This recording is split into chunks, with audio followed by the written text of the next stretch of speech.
When I was a child, my pacifier didn't have a single tooth in her mouth. And I heard from the villagers that when my grandmother was young, she was caught stealing other people's children, and they pulled out all her teeth. Grandpa felt sorry for the mother-in-law and often bought fat for the mother-in-law to eat. But the lady-in-law was not happy, she said with a dark face. "You just fool me with the fat?" Grandpa frowned. He said, "Mother, the cooked fat is very soft. The oil and water are also big. You can eat it without teeth. Were am I fooling you?" The matriarch had a gloomy face and said angrily, "The meat on the child's buttocks is the most tender and soft. You are just fooling me." As soon as the grandmother finished speaking, his grandfather's face changed, and he said loudly, "Mother, don't talk nonsense. Don't forget what's wrong with your teeth." The matriarch glared at her grandfather viciously, and she said, "It's not that your father is useless. And you white-eyed wolves, you shouldn't have kept 3 of you in the first place. None of them are filial. They are all beasts." The matriarch gave birth to 6 children when she was young, only 3 of whom survived, and the remaining 3 died. I heard from my grandfather that he starved to death in a severe drought year. Grandpa said with a dark face, "If you think the fat is unpalatable, go to the second and third brothers' houses to see what they eat for you." Second uncle. The third uncle's family is poor, and life is not as good as mine. As soon as my grandfather finished speaking, the door of my courtyard opened. Second uncle. The third uncle entered the courtyard. The second uncle was holding a bottle of liquor in his hand, and the third uncle was holding half a pot of pork belly. The matriarch asked angrily, "What are you 2 doing here? I have no money in my pocket." When the matriarch was young, the dowry was a bit valuable, all of which were old objects. No one knows where the mistress hides the dowry. Second uncle. The third uncle is very filial to the mother-in-law and has always wanted the dowry in the hands of the maid-in-law. But the wife just doesn't give it. The second uncle smiled and said, "Mother, my third brother and I came to see you and brought you pork belly." The third uncle put half a pot of meat in front of the aunt, with a diligent smile on his face. The matriarch squinted at the half pot of meat on the table. She curled her lips and said angrily, "This broken meat, give it to me too? I shouldn't have fed you beasts. It's useless." As soon as the matriarch finished speaking, the smile on the third uncle's face stiffened. Grandpa said, "I always buy fat for my mother to eat. My mother has no teeth. She can't eat pork belly. Bring it back." The third uncle frowned. He didn't seem to hear his grandfather speak. He pushed half a pot of meat in front of the grandmother and whispered, "Mother, take a closer look at this pork belly." The matriarch frowned and looked at the third uncle in confusion. The third uncle said, "Mother, you haven't eaten pork belly for so long. Have you forgotten the taste of pork belly?" As soon as the third uncle finished speaking, the grandmother's eyes widened. She picked up half a pot of meat, smelled it carefully, and after smelling it, the great-grandmother swallowed her saliva. The matriarch smiled and asked, "Uncle San, where did this meat come from?" The third uncle squinted his eyes, and he said, "Mother, try it quickly." The grandmother reached out and grabbed a piece of pork belly, and just as she was about to put it in her mouth, her grandfather grabbed her wrist. The matriarch pulled her neck and shouted, "Big brother, what are you going to do?" Grandpa said, "Mother, this thing must be quit. You can't eat it." As soon as the grandfather finished speaking, the third uncle was unhappy. He said, "Big brother, what do you mean?" The second uncle also darkened. He said, "Brother, you can't get pork belly yourself, and you don't let others honor your mother. I think you just want to swallow your mother's dowry." Grandpa said coldly, "Second brother, third brother, now is not a drought year. My mother has not eaten pork belly for decades, and she has quit." As soon as Grandpa finished speaking, the grandmother grabbed the pork belly with her other hand. She stuffed the pork belly into her mouth, swallowed it down, and didn't chew it at all. Grandpa wanted to stop it, but it was too late. The mistress picked up half a pot of pork belly and devoured it. She said while eating, "Fragrant, fragrant." The hands of the great-grandmother were covered with oil on her face. Grandpa wanted to snatch the basin over, but was glared at viciously by his grandmother. The grandmother looked at her grandfather with a fierce look, as if her grandfather dared to grab the basin, and her grandmother was about to bite her grandfather to death. The grandmother's eyes were so frightened that my grandfather didn't dare to move, so he could only watch the grandmother eat the meat in the basin. Grandpa frowned. He pointed at his second uncle, and the third uncle scolded. "It's all good things that you two have done. In the future, my mother wants to eat pork belly. I see what you will do." The second uncle laughed out loud, and he said, "This is easy to do." The third uncle responded, "Yes, this matter is simple." Grandpa asked confusedly, "Is this easy to do?"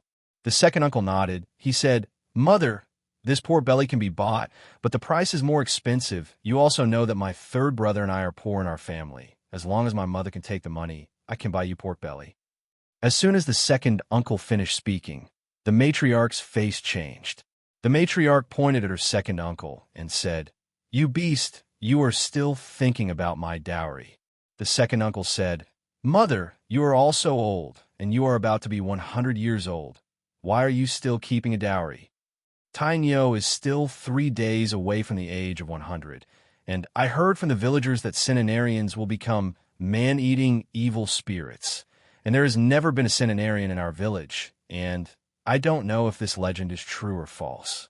The matriarch's eyes rolled back and forth twice, and she said with a smile, "Without this dowry, you can't beat me to death, and you don't like me as a burden." As soon as the matriarch finished speaking, the second uncle hurriedly said, "Mother, you are too worried. We want a dowry, just to honor you well. Think about it. You keep the dowry, you can't spend money. It's better to take out the dowry and exchange it for money." The third uncle said, "That's right. We will definitely be filial to you." The matriarch grinned, and I saw that new teeth seemed to have sprouted from the roots of her teeth. Soon, the matriarch closed her mouth, and she said, "I can give you a dowry, but I have a request." As soon as he heard the matriarch's promise, the third uncle's eyes lit green, and he said, "Mother, what are your requirements?" The matriarch said, "In a few days it will be my 100th birthday, and I want to hold a big event, invite more people, especially children, to find more to make me happy." The third uncle said, "Mother, don't worry, I will definitely do it for you." The second uncle smiled and said, "It must be a big deal." When a matriarch saw the second uncle, the third uncle agreed and turned her head to look at her grandfather. "Boss, just do it in your yard. How about it?" Grandpa frowned. He said, "Mother, how did I hear that centenarians will become cannibal evil spirits? You want to make a big deal. You don't want to eat people, right?" As soon as Grandpa finished speaking, the matriarch's face changed. She glared at her grandfather viciously and said coldly, "I am your own mother. How can you say that your own mother is an evil ghost?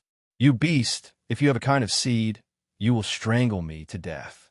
Grandpa frowned and didn't speak.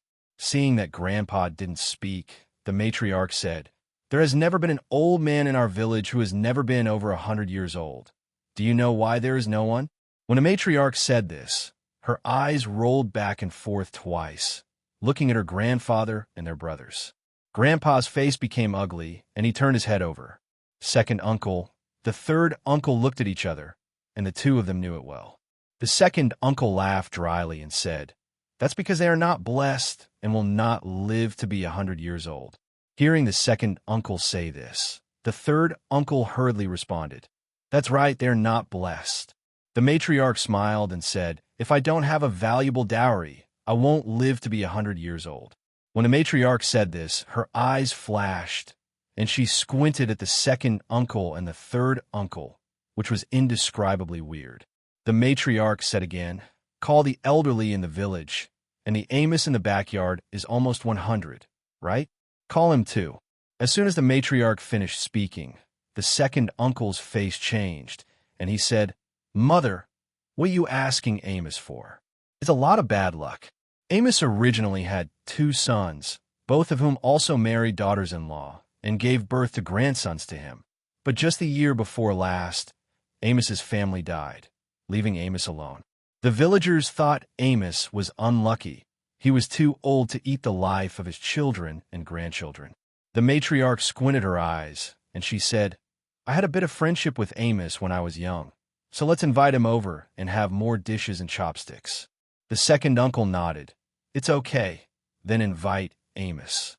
The third uncle said, Mother, there must be a lot of places to spend money on your birthday, and our three brothers don't have much money in their hands.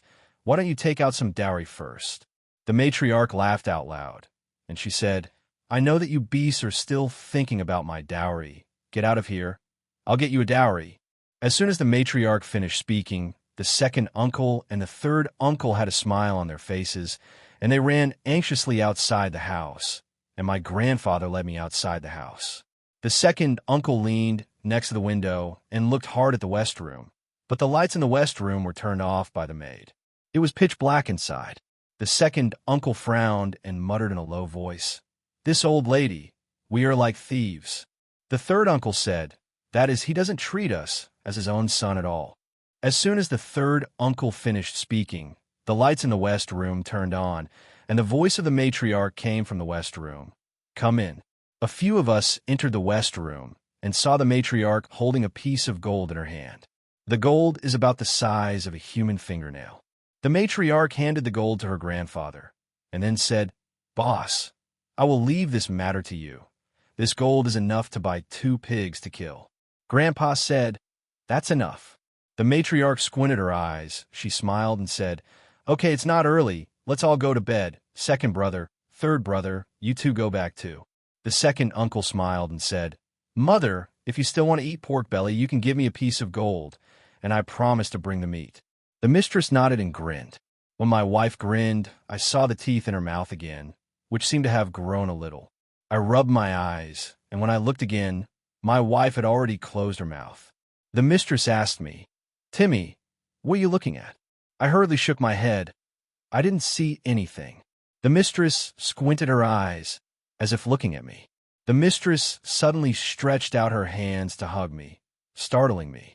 I hurriedly hid behind my grandfather and only dared to show one eye to look at my grandmother. Seeing me dodging, the smile on my wife's face stiffened, and she said with a cold face, What are you hiding from? Come over and let the matriarch hug you. I grabbed my grandfather's arm tightly, and I said, I'm not going. As soon as I finished speaking, my mistress's face changed, and she said with a smile, Come here. Let the matriarch rarely care for you. Let's live with your mistress tonight, okay? The mistress will give you candy balls to eat. The wife is very thin, skinny, with many wrinkles on her face, and her eyes are sunken inward, looking like a dry corpse.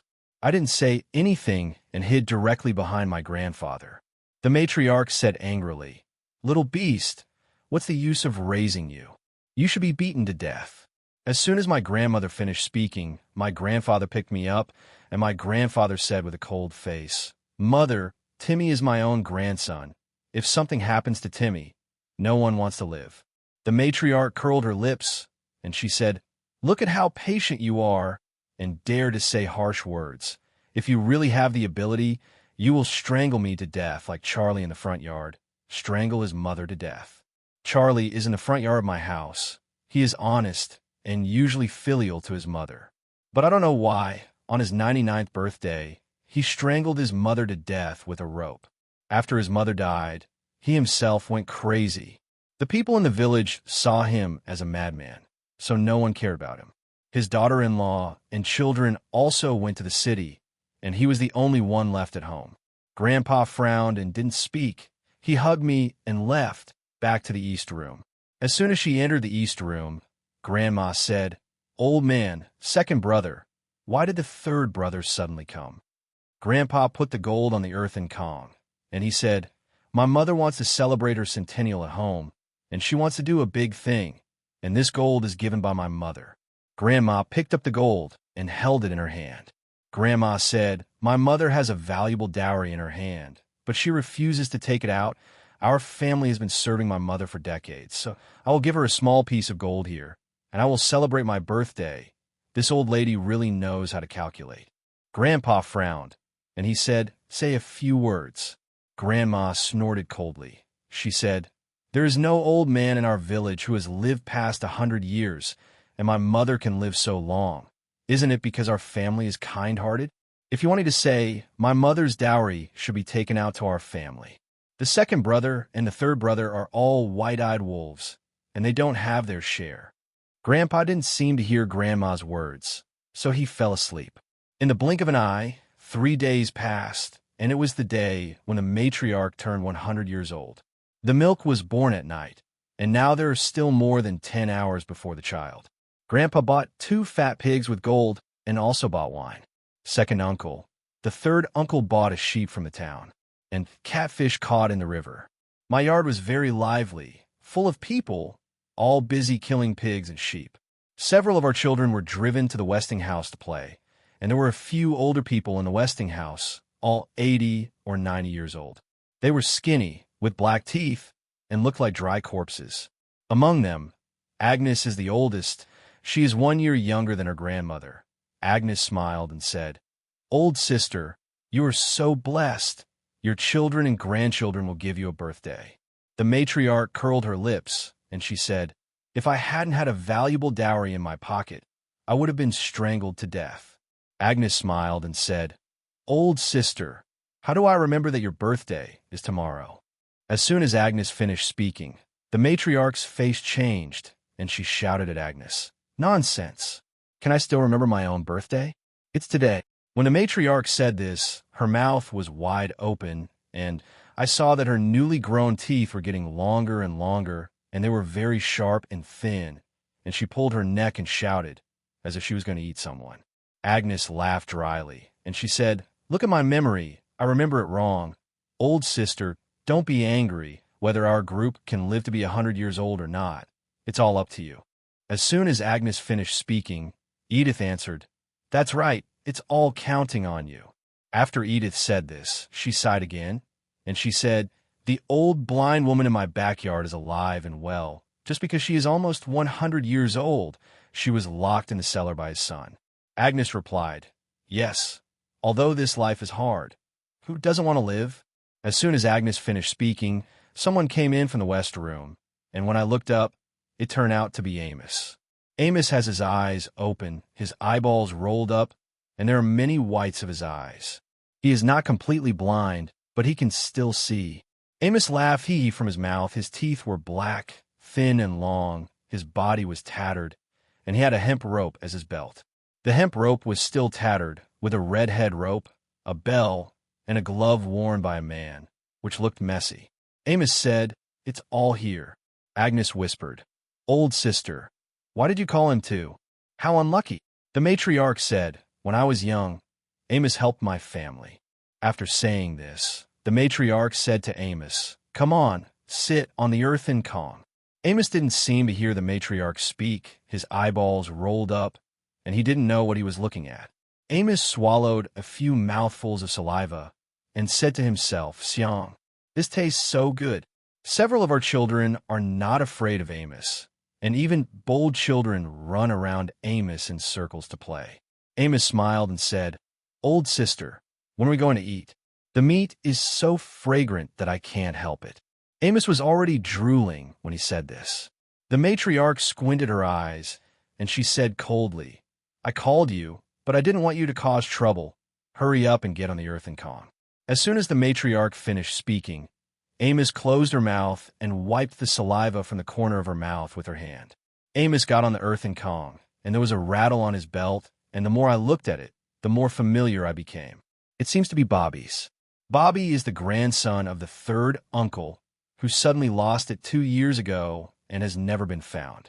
I subconsciously stared at the rattle, and Amos seemed to notice that I was looking at him, and he took the rattle off his waist and said to me, "You want this? If you want it, give it to you." After Amos said this, he laughed and his laughter was very harsh, as if he was calculating something.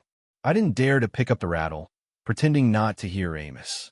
Seeing that I didn't take the rattle, Amos put the rattle on his belt again and muttered in a low voice, "He doesn't want it.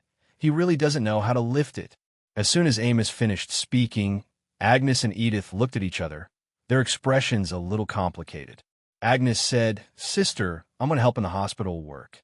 Edith also said, "I also went to help, and my back hurt when I sat down." The two people hurriedly got off the earthen Kong and went to the courtyard.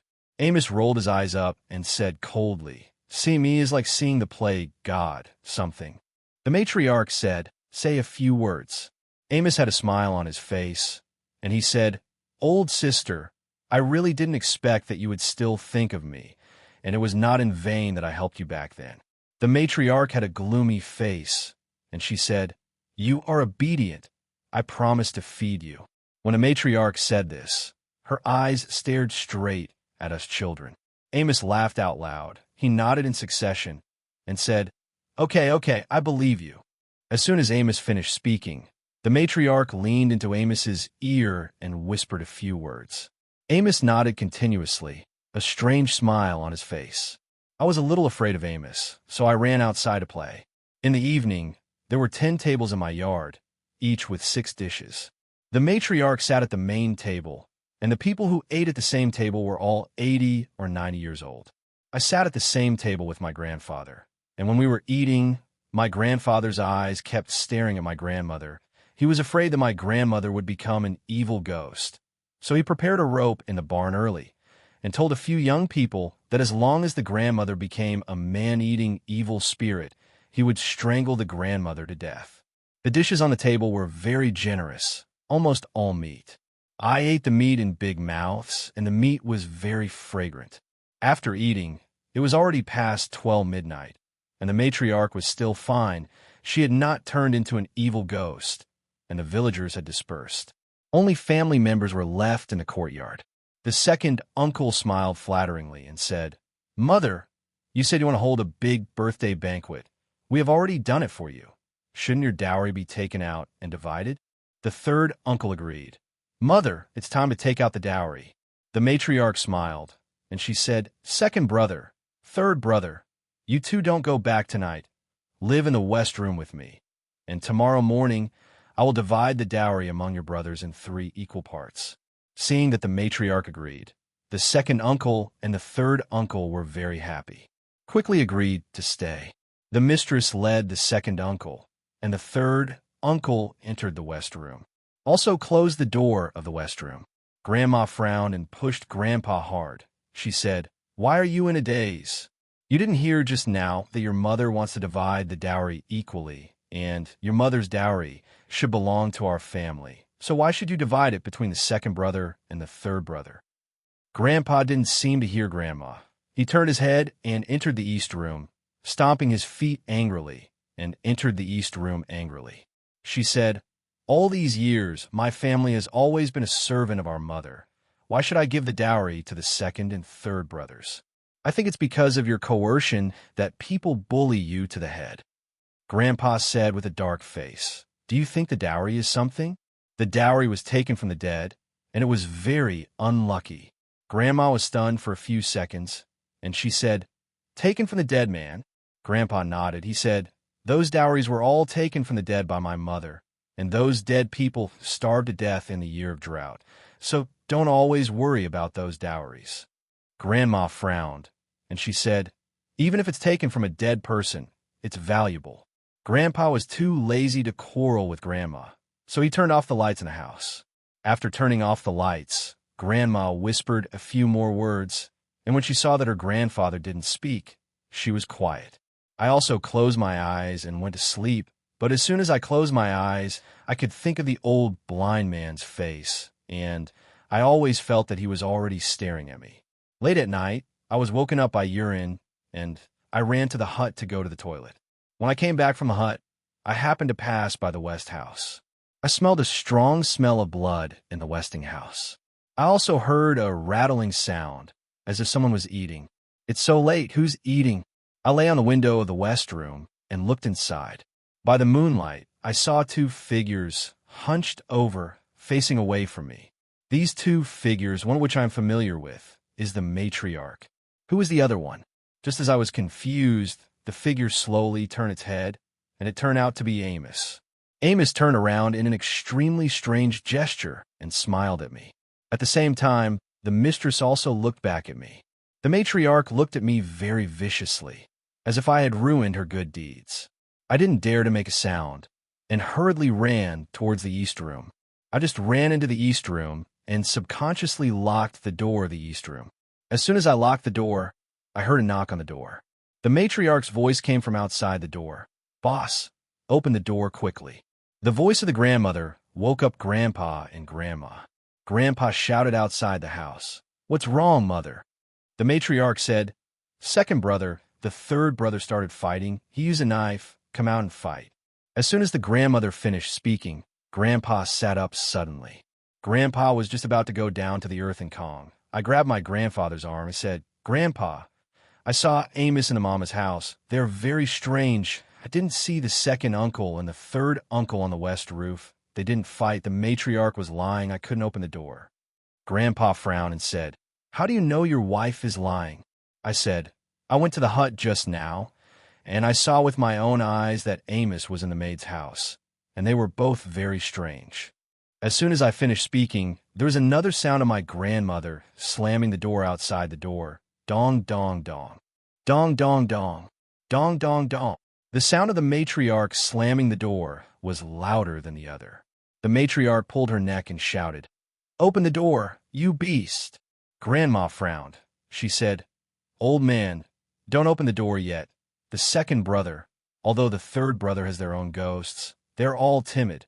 How dare they fight and use knives? I also think my mother is lying."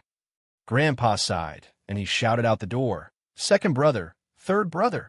No one responded. Grandpa said, "Mother, call the second and third brothers over." The matriarch said angrily, "They're fighting in the west room. Why should I shout? Open the door quickly." Grandpa frowned. He climbed to the window, looked out through the window, and when he saw it, his eyes widened instantly, and his eyes were filled with fear. Grandma said, "Old man, what's wrong?" Grandpa hurriedly closed the curtain of the bed. Grandpa said, "It's not my mother outside the door." Grandma said, "Who is that?" Grandpa said, "It's Amos. He is imitating his mother's words. Very evil. Back then, his children and grandchildren all died overnight. This matter is very strange. I suspect Amos is not human." As soon as Grandpa finished speaking, Grandma's voice came from outside the door. "Boss, open the door quickly. The second brother is about to beat the third brother to death." The third uncle's scream came from outside the door, and the cry was very harsh. Grandma frowned, and she said, "Old man, what can I do?" As soon as Grandma finished speaking, there was a hurried knock on the door outside the door. Dong, dong, dong. It was as if he was going to knock on the wooden door. Grandpa got off the earth and Kong. He stepped on the bench. Holding a sickle in his hand, he used the sickle to dig out a big hole in the roof of the grass house, and the moonlight shone into the house along the hole. Grandpa said, "Timmy, come here." I got off the earth and Kong, and my grandfather took me in his arms and asked me to climb out of the hole. My body was clinging to the roof, afraid that Amos would find out. Soon, grandparents also crawled out of the hole. They lay down next to me. Grandpa motioned for me not to make a sound. I heard the voice of the matriarch again. "Boss, open the door quickly.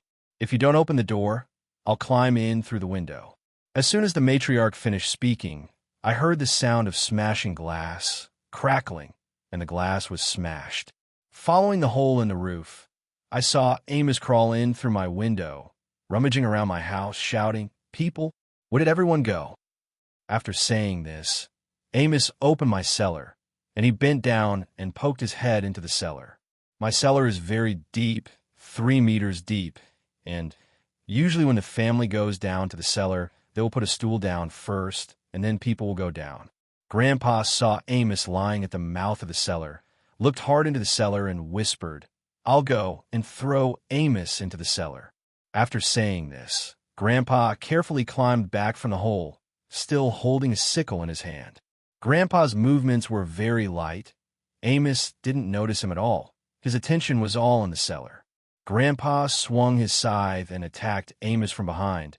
Amos was unsteady on his feet, and the whole person fell into the cellar with a bang. Amos' cry came from the cellar. "Ouch! You fell to my death." Amos was still shouting in the cellar. "Drag me up, and when I get out of the cellar, I will eat you all." Grandpa saw Amos enter the cellar, and he dared to land with his feet. Grandpa closed the cellar door and quickly climbed back to the roof. There was such a big movement. The lights in the west room kept dim. The aunt and the second uncle, the third uncle, and the others did not come out. I am afraid that there were more bad luck than good fortune. Grandpa frowned. He said, "When dawn breaks, call the villagers and kill Amos." Grandma nodded, and she said, "Okay." All night, none of us dared to sleep. It wasn't until dawn that a few of us dared to go down to the roof. Amos was still scolding, but his cursing became quieter. When she got off the roof, Grandma ran out to call the villagers. Grandpa led me into the west room. The earthen Kong in the west room was full of blood. The second uncle. The third uncle had been eaten, and there was only a pair of bone racks left, and the bone racks were covered with bloody clothes. Grandpa frowned, and he shouted in the house, "Mother! Daughter!" No one responded. Grandpa shouted loudly again, "Mother!" I heard a voice coming from the cabinet. Grandpa opened the cabinet, and the great-grandmother crawled out of the cabinet. The matriarch said pitifully, "Boss, Amos is not human. He ate the second and third brothers." When the matriarch said this, she grabbed her grandfather's arm with her hand. Tanyo's fingers are very strange. Her nails are long and black, like ghost nails. Grandpa said, "Mother, you didn't get bitten by Amos, did you?" The matriarch cried and said, "No, it was the second brother who stuffed me into the cabinet." When the matriarch said this, I saw that the teeth in her mouth had grown sharp and thin.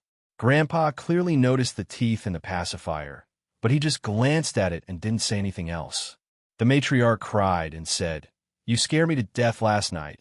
Amos suddenly entered the Westinghouse, and I don't know why he came in. Is Amos still alive?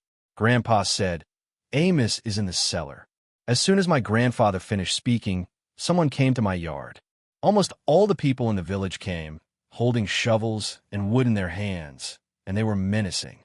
Grandpa hurriedly left the house, and he said, "Amos ate my second and third brothers, and he was in the cellar." The villagers all squeezed into my east room and opened the cellar lid.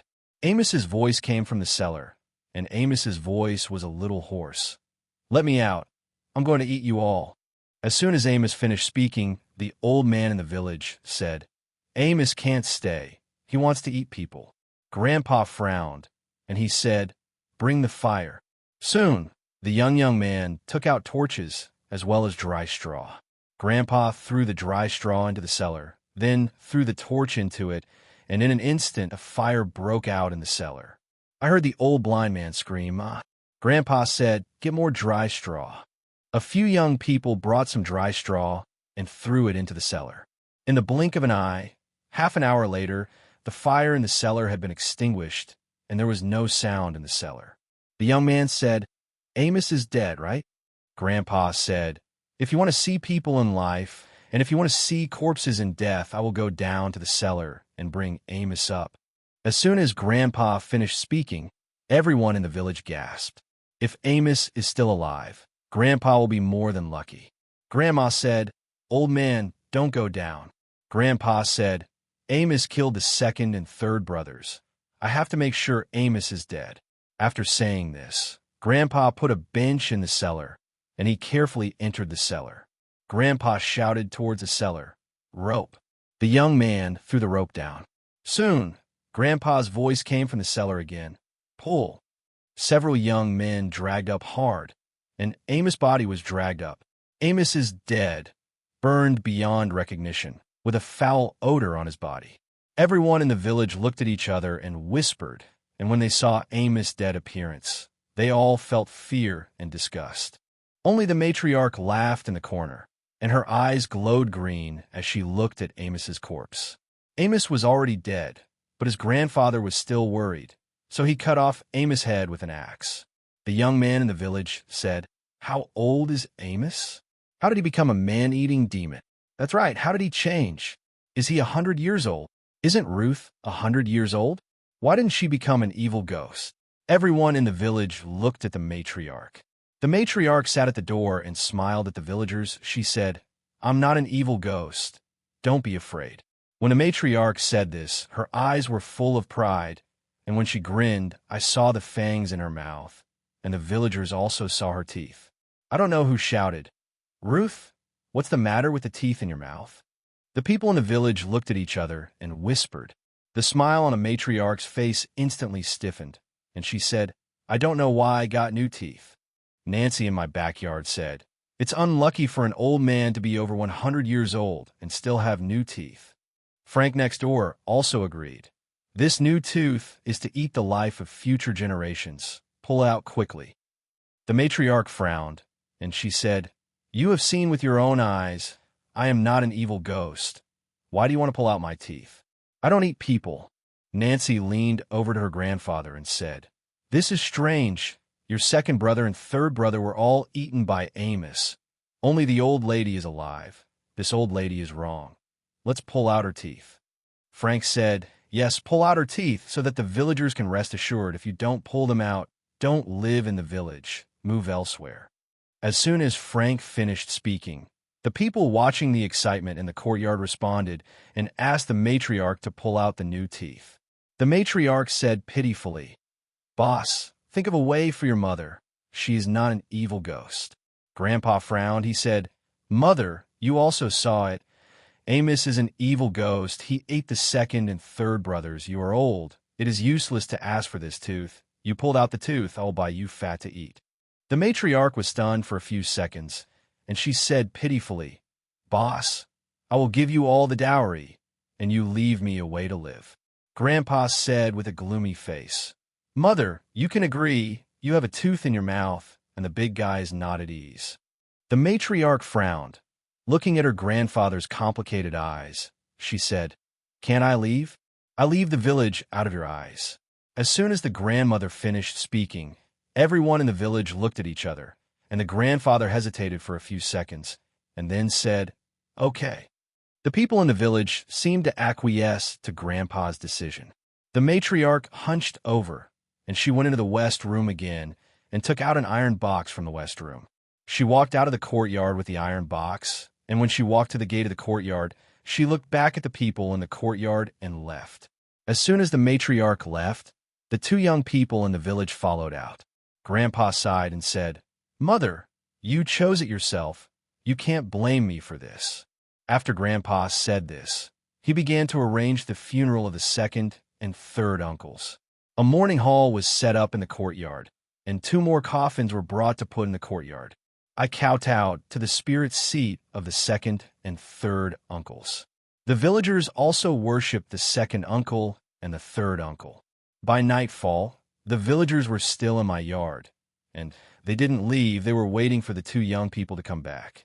"But it's almost time, and those 2 people haven't come back yet." Grandma whispered, "Nothing will happen, will it?" Grandpa frowned, and he said no. As soon as my grandfather finished speaking, I heard a knock on the door. This knock on the door startled everyone in the courtyard. Grandpa shouted outside the courtyard, "Who is it?" The voice of the matriarch came from outside the courtyard, and she said, "Boss, it's me. I left the gold at home. Open the door quickly. I'll come back to get the gold." As soon as the matriarch finished speaking, everyone in the village whispered about it, and they all wanted to know the whereabouts of the matriarch's gold. Grandpa frowned. He pulled down his grandmother's sleeve and motioned for her to enter the house. When my grandmother entered the east room, she carried me into the east room. There were a lot of people in my yard, and a few of us went into the east room, and the people outside didn't notice at all. Grandma asked in a low voice, "Old man, what's wrong?" Grandpa said, "Go into the cellar and hide. My mother's dowry is in my hands, and she has no gold at all." Grandma's eyes widened, and at the same time, through the window, I saw a young man open the door of my courtyard. Grandpa hurriedly opened the door of the cellar, and the 3 of us hid in and closed the lid of the cellar again. Soon, screams came from the courtyard. Grandpa covered my ears with his hands. Grandma said, "Old man, what the hell is going on?" Grandpa said with a dark face, "We were fooled by our mother, and what she said about her birthday was wrong." As soon as my grandfather finished speaking, I heard screams coming from the courtyard again. Grandma said in horror, "Will my mother come to the cellar to look for it?" Grandpa didn't speak. He motioned for Grandma not to speak. The screams outside the courtyard lasted all night. It wasn't until the second day, when he heard the rooster crowing, that his grandfather dared to open the lid of the cellar. Grandpa was sure there was no danger outside, so he called us out. "My yard is full of corpses, and the ground is full of blood." Grandpa said, "Let's run." As soon as my grandfather finished speaking, I heard the voice of the matriarch coming from the west room. "Boss, did you see my dowry?" I followed the sound and saw my grandmother leaning against the door of the west room, smiling at my grandfather. Her teeth were covered in blood. Grandpa's eyes widened, and his voice trembled as he spoke. "Mother!" The great-grandmother hunched over, laughed out of her mouth, and slowly approached us.